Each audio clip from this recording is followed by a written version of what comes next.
आज पूरे कुमाऊं मंडल की सभी दोस्तों का नमस्कार। मैं बागेश्वर में फैल और आप देख रहे हैं पुष्कर धामी जी को। नहीं तो मैं 10 मिनट बोलूंगा, 10 मिनट तक आप बैठे रहिए। जिसको जाना पहले चले जाओ, मैं रुक जाता हूँ इसमें। किसी को जाना तो नहीं है? सब बैठे रहेंगे? बताइए। किसी को जाना हो तो अभी चले जाइए।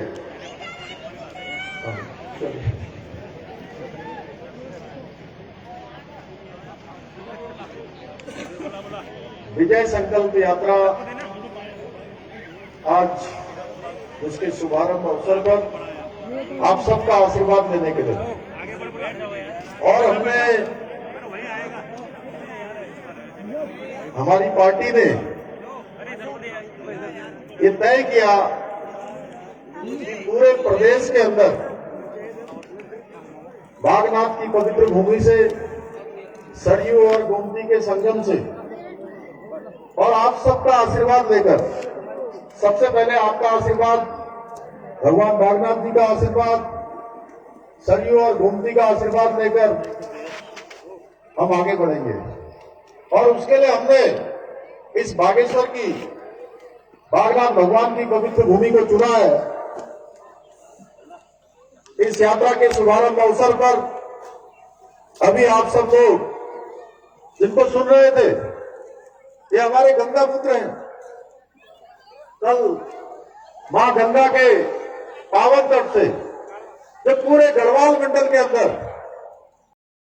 जो हमारी यात्रा जानी है, उस यात्रा का शुभारंभ हुआ।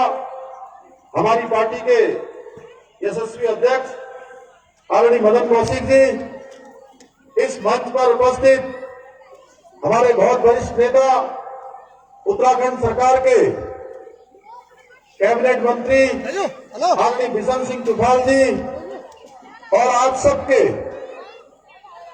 इस क्षेत्र से जिनको लगातार आपने आशीर्वाद देकर लोकसभा के अंदर भेजा, आप सबके पैरोकार, लोकप्रिय सांसद आदरणीय अजय टम्टा जी, इस क्षेत्र के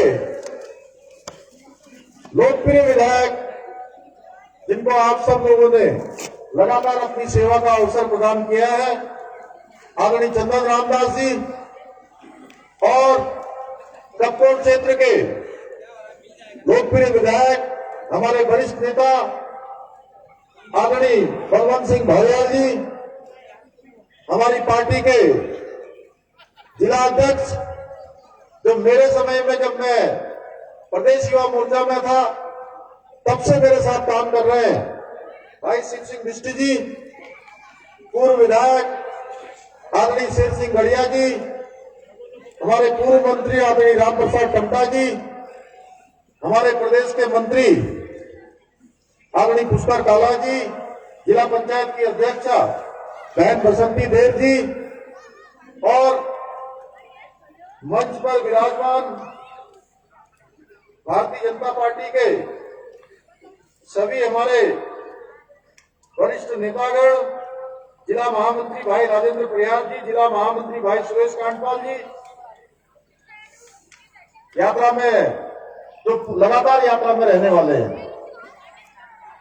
भाई प्रकाश रावत जी, भुवन जोशी जी, भारत भूषण चुग जी, चंदन मिश्र जी, मंच पर उपस्थित हमारे वरिष्ठ नेता पूर्व विधायक उमेश सिंह माझीला जी, भाई तरुण दत्ता जी, गोविंद सिंह तगड़िया जी, दयाल अठानी जी, हमारे विक्रम साहिल जी, सुरेश गढ़िया जी, हमारे दानू जी, और हमारी दोनों तीनों ब्लॉक प्रमुख एवं सभी उपस्थित हमारे पदाधिकारीगण, और इस सभा में उपस्थित बहुत दूर दूर से आए हुए सभी उपस्थित हमारी माताएं, बहनें, मेरे नौजवान साथियों, बड़े बुजुर्गों और पत्रकार मित्रों, छायाकार बंधुओं, मैं सबसे पहले तो आप सबका, इतनी बड़ी संख्या में आप सब लोग यहां पर आए, आपने हमें और हमारी पार्टी को यहां पर आशीर्वाद दिया।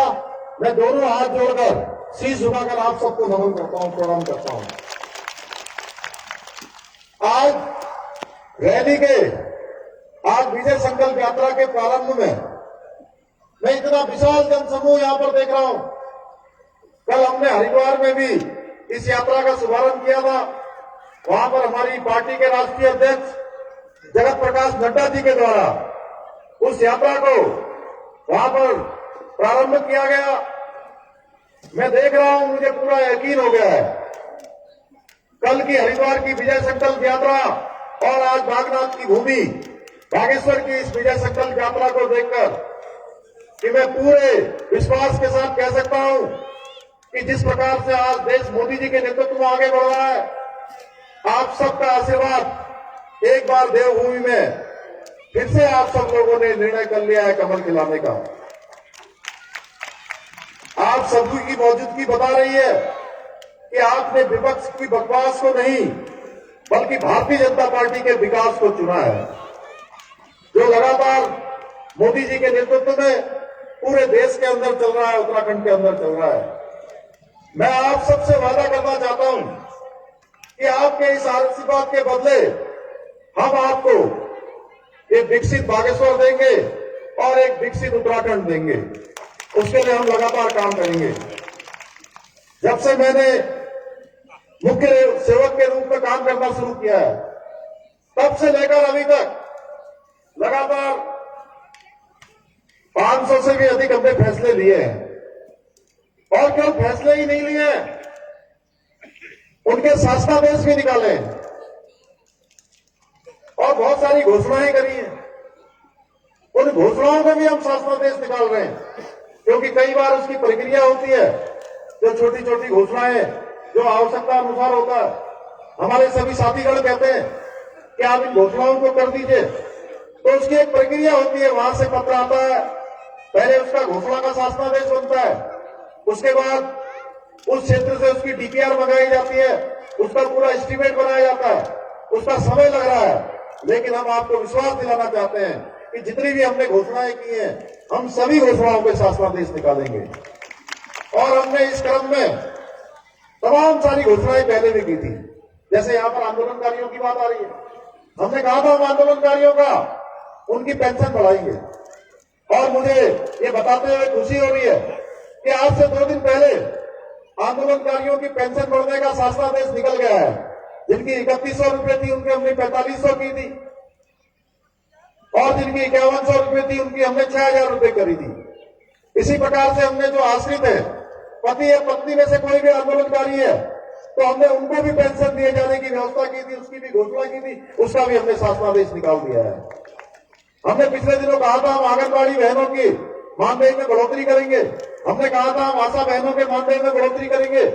हमने कहा था हम उपनल कर्मचारियों के मानदेय में बढ़ोतरी करेंगे। हमने कहा था हम भोजन माताओं का मानदेय बढ़ाएंगे। हमने कहा था हम पीआरडी जवानों का मानदेय बढ़ाएंगे। हमने कहा था कि हम सरकारी कर्मचारियों के लिए या हम ग्राम प्रधानों का उनका भी हम मानदेय बढ़ाएंगे। त्रिस्तरीय पंचायत में काम करने वालों का मानदेय बढ़ाएंगे। हमने सभी के शासनादेश निकाल दिए हैं। जितनी भी हमने घोषणाएं करी थी, सबके शासनादेश निकल रहे हैं। इसी प्रकार से हमने पीठसेन में वीर चंद्र सिंह गढ़वाली जी की जो जन्मभूमि है, उस जन्मभूमि में मैंने एक घोषणा करी थी कि हम स्वस्थ युवा स्वस्थ उत्तराखंड के नाम से एक योजना प्रारंभ करेंगे। और यह योजना उत्तराखंड के प्रत्येक गांव में जितनी भी हमारी ग्राम पंचायतें हैं, सारी ग्राम पंचायतों में हम एक ओपन जिम खोलेंगे। और मुझे बताते हुए खुशी हो रही है कि हमने उसके लिए सारे पैसे का इंतजाम कर लिया है, उसका भी हमने शासनादेश निकाल लिया है। हमारे दोनों विधायकगण यहाँ पर बैठे हैं, हमारे बिशनदा भी बैठे हैं। ये अपनी अपनी विधानसभा में पायलट प्रोजेक्ट के रूप में हमने कहा है कि आप पहले एक गांव हर ब्लॉक का बताइए। तो एक गांव आप बताएंगे, वार्ड के सभासद जिस गांव में भी आप बताएंगे, सबसे पहले हम उन गाँव में ओपन जिम खोलने का काम करेंगे। उसी की तर्ज पर हर गाँव में ओपन जिम खोले जाएंगे। हम उत्तराखंड को लगातार आगे बढ़ाने के लिए हम काम कर रहे हैं। अभी हमने वात्सल्य योजना प्रारंभ करी थी। हिंदुस्तान का पहला राज्य है जहां कोरोना से माता पिता या उनके घर से जो भी कमाने वाला माता या पिता में से किसी की अगर मृत्यु हो गई है, तो उन बच्चों को वात्सल्य योजना के तहत 3000 रुपए की धनराशि प्रत्येक महीने भरण पोषण के लिए दिए जाने की हमने व्यवस्था की है। महालक्ष्मी किट योजना प्रारंभ करी है। नौजवान भाइयों को, जैसा मदन जी अभी बता रहे थे कि हमने 24,000 पदों पर भर्ती की प्रक्रिया प्रारंभ कर दी है और ये भर्ती की प्रक्रिया ही प्रारंभ नहीं गई है। हमारा लक्ष्य है कि अगले 3-4 महीनों में सारी की सारी भर्ती प्रक्रिया पूरी हो जाए और जो 24 के 24,000 पद जो लोक सेवा आयोग की परिधि के अंदर आने वाले हैं वो सारे के सारे भर दिए जाएंगे। हम उसके लिए लगातार काम कर रहे हैं। भाइयों बहनों, हमने बहुत सारे और भी फैसले लिए हैं। हमने 5,60,000 लोगों को सीधे सीधे डीबीटी के माध्यम से सीधे सीधे उनके खातों में इस कोरोना महामारी में राहत का पैकेज देने का काम किया है। उसमें चाहे वो पर्यटन के क्षेत्र में काम करने वाले हो, चाहे वो परिवहन के क्षेत्र में काम करने वाले हो, या स्वास्थ्य के क्षेत्र में काम करने वाले हो, या राजस्व विभाग के अंतर्गत काम करने वाले हो, पुलिस विभाग के अंतर्गत काम करने वाले हो, या हमारी स्वयं सहायता समूह ग्राम संगठनों में काम करने वाली हमारी बहनें हो, महिला मंगल दल हो, युवक मंगल दल हो, ग्राम विकास अधिकारी हो, सहायक ग्राम विकास अधिकारी हो, हमने कोई ऐसा तबका नहीं है, पीआरडी के जवान हो, होमगार्ड के जवान हो, जिन्होंने भी इस कोरोना महामारी में काम किया है। हमने कोविड राहत पैकेज सभी को देने का काम किया, साथ में हमने प्रोत्साहन का भी काम किया है। मैं बताना चाहता हूं कि सरकार के पास इस समय में संकट है, सरकार के पास भी, क्योंकि सरकार के पास बहुत सारा जो राजस्व प्राप्त होता है उस राजस्व की प्राप्ति कम हो गई। महामारी के समय में राजस्व कम आया, लेकिन हमने तय किया कि ये सरकार आपकी सरकार है, ये सरकार आपकी साझेदार है, ये सरकार आपकी सहयोगी है। सरकार के पास संकट है, परेशानी है, लेकिन फिर भी हम आपके साथ कंधे से कंधा मिलाकर खड़े रहेंगे। इसलिए हमने 5,60,000 लोगों को राहत का पैकेज सीधे डीबीटी के माध्यम से दिया जाना है। मैं आज किसी अखबार में एक छोटा सा बयान पढ़ रहा था अपने कांग्रेसी मित्रों का। मैं देख रहा था, वो कह रहे थे कि हमने कैबिनेट के माध्यम पर सरकार जो है यू टर्न ले रही है। हमने तय किया था, मैंने 15 अगस्त को एक घोषणा करी थी कि हम अपने सभी बच्चों को 10वीं और 12वीं में पढ़ने वाले या महाविद्यालय में पढ़ने वाले, सरकारी डिग्री कॉलेजों में पढ़ने वाले बच्चों को इस कोरोना की महामारी के समय में जो गरीब बच्चे थे उनको पढ़ाई लिखाई करने में बहुत दिक्कत हुई, ऑनलाइन क्लासों में दिक्कत हुई, उनको आगे भविष्य में दिक्कत न हो, उनको हम सब मुफ्त दाम टैबलेट उपलब्ध कराएंगे, जिससे बच्चे हमारे जो है मुख्य धारा में आकर पढ़ाई को अपनी पूरी कर पाएंगे। लेकिन लंबा समय थोड़ा लग गया, क्योंकि उसकी टेंडर की प्रक्रिया बहुत सारी जगह पर इतने सारे टैबलेट मिल नहीं पा रहे हैं। हमने बहुत सारी कंपनियों से बात करने की कोशिश करी, हमने टेंडर की प्रक्रिया भी करी, लेकिन अभी क्योंकि नया सेशन भी आने वाला है, तो हमने तय किया कि हम स्कूलों के माध्यम से ये सुनिश्चित करवाएंगे, हम सीधे सीधे बच्चों के उनके बैंक खाते खुलवाकर डायरेक्ट बैंक डीबीटी के माध्यम से उनके बैंक खातों में सीधे पैसा डालेंगे और वो टैबलेट खरीदवाएंगे जल्दी से जल्दी। हमने तय किया है कि अगले 10 दिनों में हमने टैबलेट की प्रक्रिया पूरी कर लेंगे। मैं आपको बताना चाहता हूं, हम चुनाव को लेकर कोई काम नहीं कर रहे हैं। कई बार हमारे जो विपक्षी दल हैं, जो सैनिकों के बारे में कहते थे, मैं एक सैनिक का बेटा हूं, मैं जानता हूं सेना के लोग कैसे काम करते हैं, सेना के लोगों को कितनी परेशानी होती है। और हमारा ये उत्तराखंड वीर भूमि है, ये सैनिकों की भूमि है। आज हम जनरल रावत का भी मुझे हर समय स्मरण आ रहा है, क्योंकि अभी उनकी 13वीं नहीं हुई, कल उनकी 13वीं है।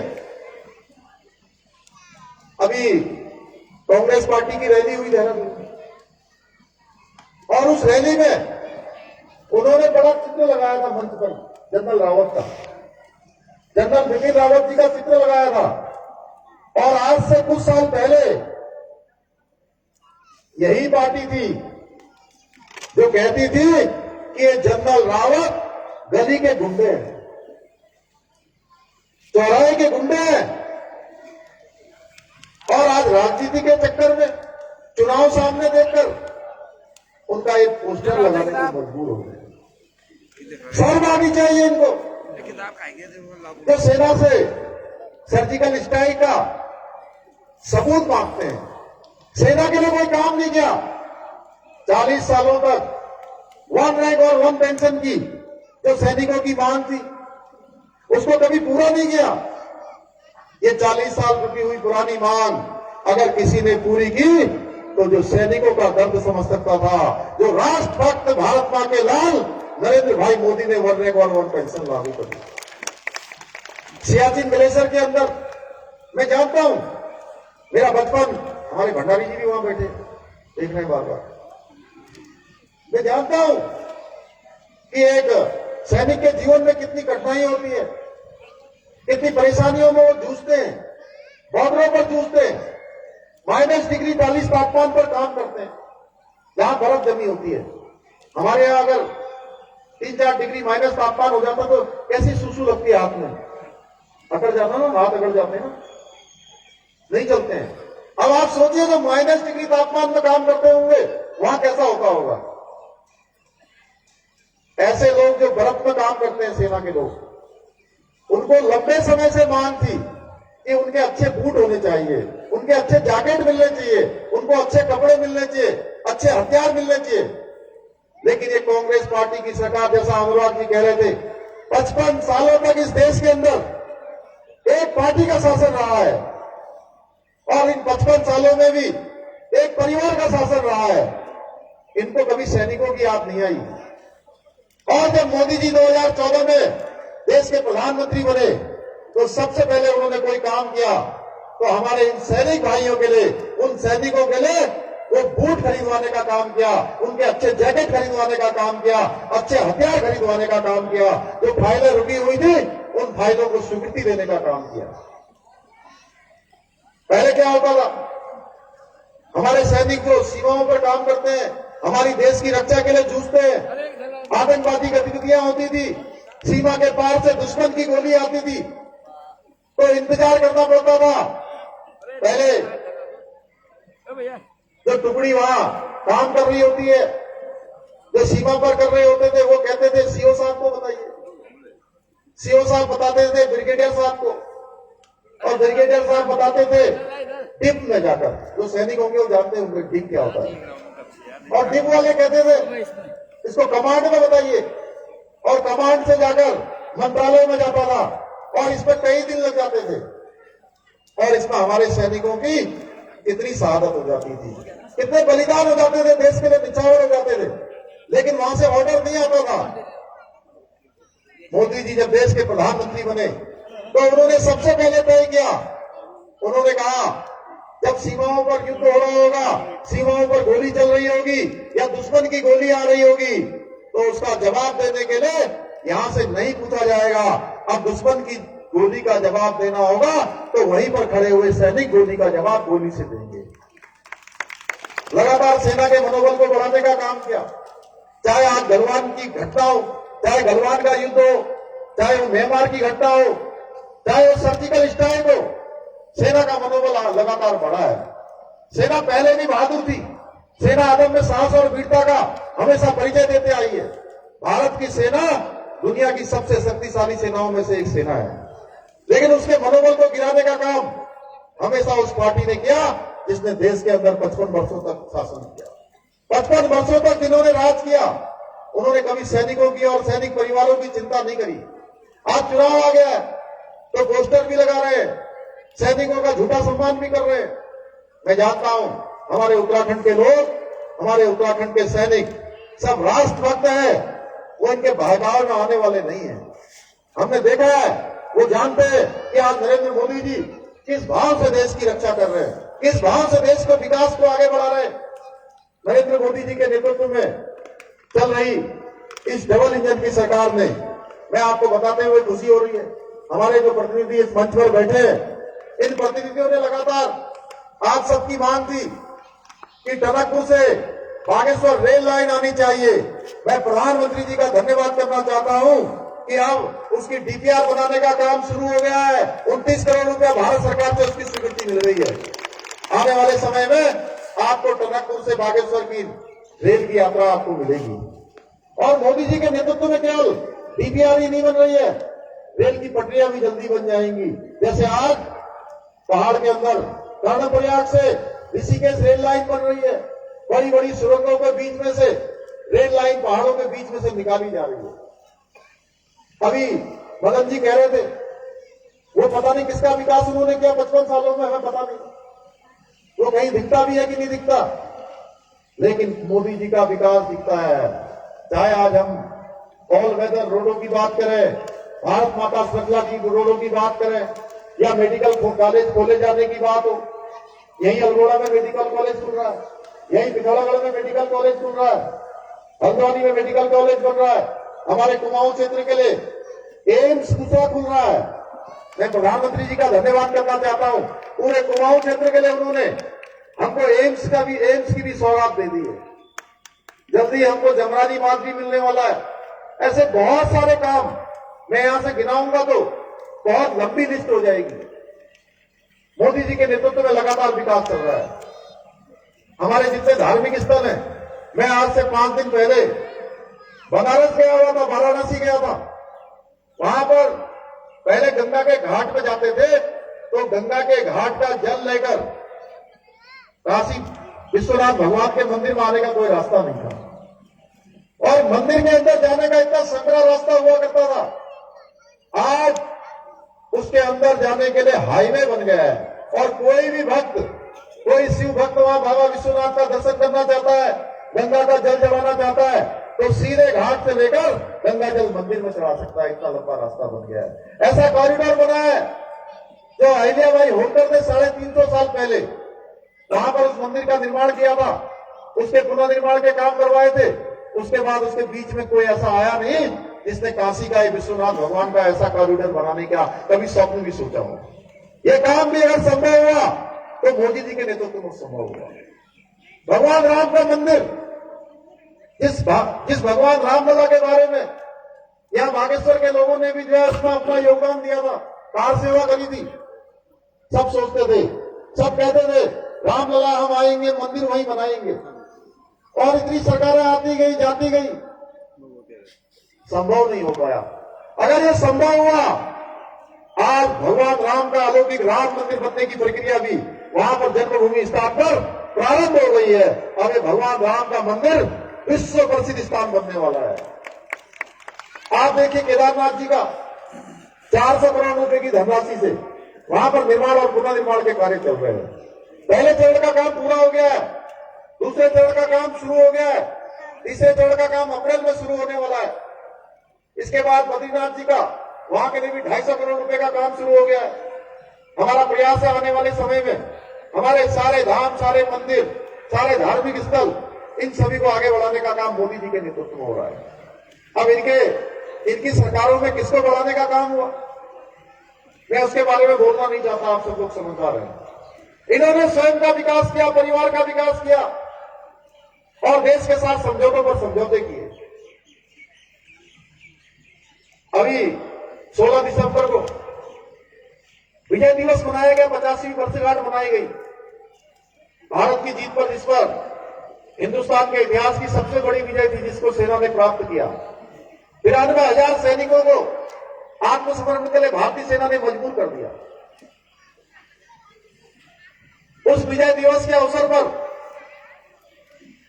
मैं एक सैनिकों के कार्यक्रम में था, तब हमने देखा कि सेना हमेशा से अदम्य साहस और वीरता का हमारा काम करती रही है, लेकिन सेना के मनोबल को अगर बढ़ाने का काम हुआ है तो पहली बार हमारे देश के यशस्वी प्रधानमंत्री नरेंद्र मोदी जी के कार्यकाल में हुआ है।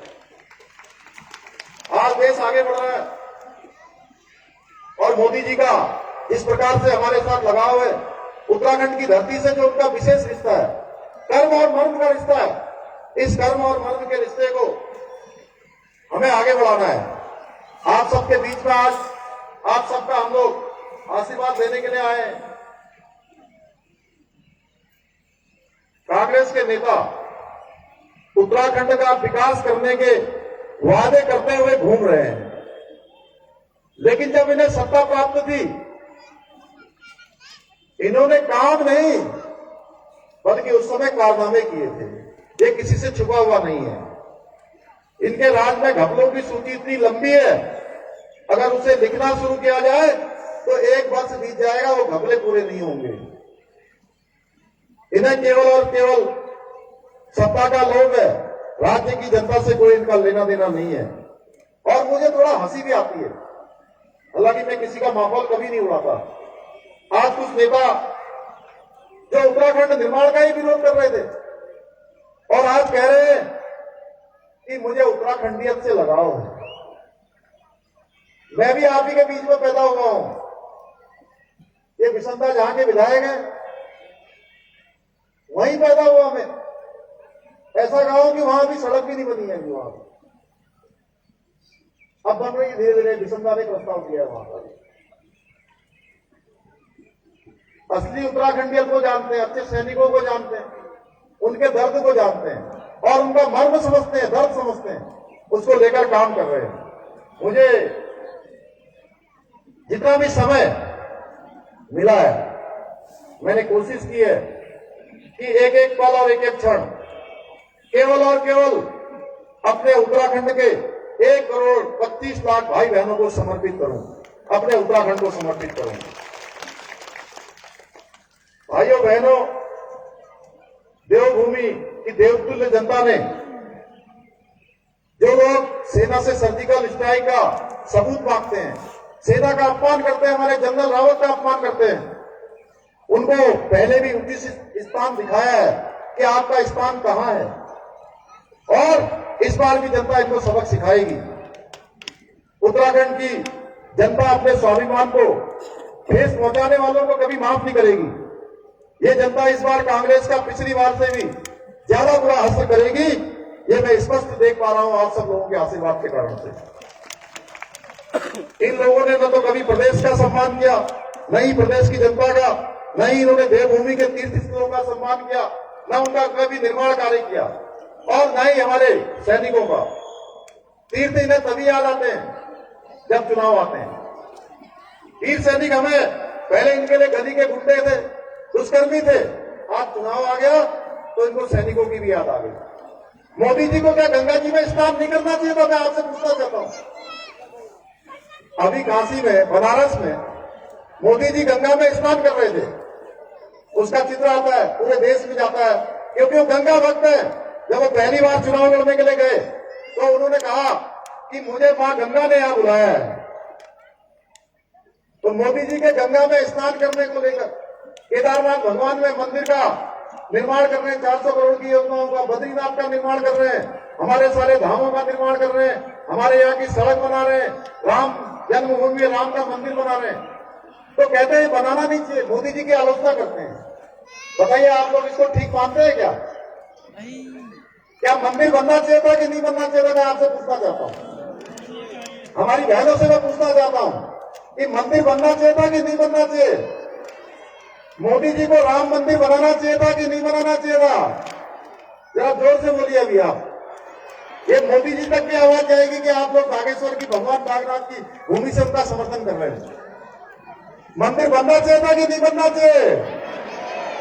पूरी दुनिया के अंदर 21 जून को योग दिवस मनना चाहिए कि नहीं मनना चाहिए था? तो मोदी जी वो काम कर रहे हैं जो हमारे लिए जरूरी है। मैं आप सबका धन्यवाद करते हुए अंत में यह कहना चाहता हूं कि उत्तराखंड के अंतिम छोर में खड़े हुए व्यक्ति तक विकास पहुंचाने वाली संकल्प को पूर्ण करने के लिए हम जितोड़ मेहनत कर रहे हैं। इसीलिए हमने आपके आशीर्वाद को लेकर इसका नाम दिया विजय संकल्प, विजय संकल्प, जिसमें कोई विकल्प नहीं है। आपका आशीर्वाद हमारे साथ है, इसलिए इसमें कोई विकल्प नहीं है, कोई अन्य रास्ता नहीं है। इसलिए विजय संकल्प हमारा पूरा होगा, ये हम अपने लक्ष्य तक पहुंचेंगे। और मैं कह रहा हूं कि ये यात्रा, मैं यहां से बोल रहा हूं, मैं मुख्य सेवक हूं, आप सबका बेटा हूं, आप सबके बीच से हूं। हमारे मंच पर हमारे सभी नेतागण बैठे हुए। ये यात्रा इन लोगों की यात्रा नहीं है, ये यात्रा केवल पुष्कर सिंह धामी की यात्रा नहीं है, ये यात्रा हमारे उत्तराखंड की सामूहिक यात्रा है। उस यात्रा का ध्वज आपने मेरे हाथ में दे रखा है, उस ध्वज को हमें अंतिम गंतव्य तक पहुंचाना होगा। हमें केवल और केवल आपका आशीर्वाद और समर्थन चाहिए, जिसके दम पर हम अपने विकसित उत्तराखंड का स्वप्न सच करके दिखाएंगे। जो हमारे मोदी जी का विजन है, उनकी अपेक्षा है हमसे कि जब हम 25 वर्ष के होंगे, यानी उत्तराखंड राज्य जब अपनी स्थापना का 25वां वर्ष मना रहा होगा, उस समय हम हिंदुस्तान के सर्वश्रेष्ठ राज्यों में से एक राज्य होंगे। उसके लिए हमने विचारों की श्रृंखला प्रारंभ की है। हमने सभी लोगों के विचार उसमें आमंत्रित किए हैं। सारे विभागों को हमने कहा है कि हमारे अपने अगले 10 सालों का आप हमको ब्लूप्रिंट दीजिए और उस ब्लूप्रिंट के आधार पर हमारी सरकार योजनाएं बना रही है, उसको धापन पर क्रियान्वित करने की योजना बना रही है। आप सबका आज इस विजय संकल्प रैली में आने के लिए मैं अनेकों बार आप सबका धन्यवाद करना चाहता हूं। मेरे साथ जोश के साथ बोलिए, वंदे वंदे वंदे भारत माता की, भारत माता की, भारत माता की। बहुत बहुत धन्यवाद। ये थे हमारे हम मुख्यमंत्री आपका बहुत बहुत आभार व्यक्त और करते हैं जिन्होंने जो है और आपके अपने जनपद की ओर से बाबा बागनाथ की यह स्मृति आपको भेंट स्वरूप। और मैं माननीय अध्यक्ष जी से आग्रह करूंगा आगे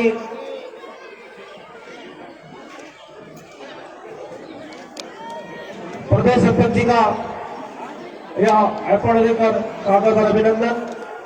आगे संकल्प रैली कैसे चलेगी, विजय संकल्प रैली आप जल्दी से आओगे। मेरा सभी लोगों से निवेदन है कि माननीय मुख्यमंत्री जी और माननीय प्रदेश अध्यक्ष जी इस रथ को यहाँ पर विधिवत आगे जिला पंचायत के पास से शुभारंभ करेंगे। सभी कार्यकर्ताओं से निवेदन है कि वो जिला पंचायत के गेट पर पहुंचने का कष्ट करें। पुनः कार्यकर्ताओं को आप सबका बहुत बहुत धन्यवाद। माननीय प्रदेश अध्यक्ष जी का, माननीय मुख्यमंत्री जी का पुनः बहुत बहुत धन्यवाद। भारत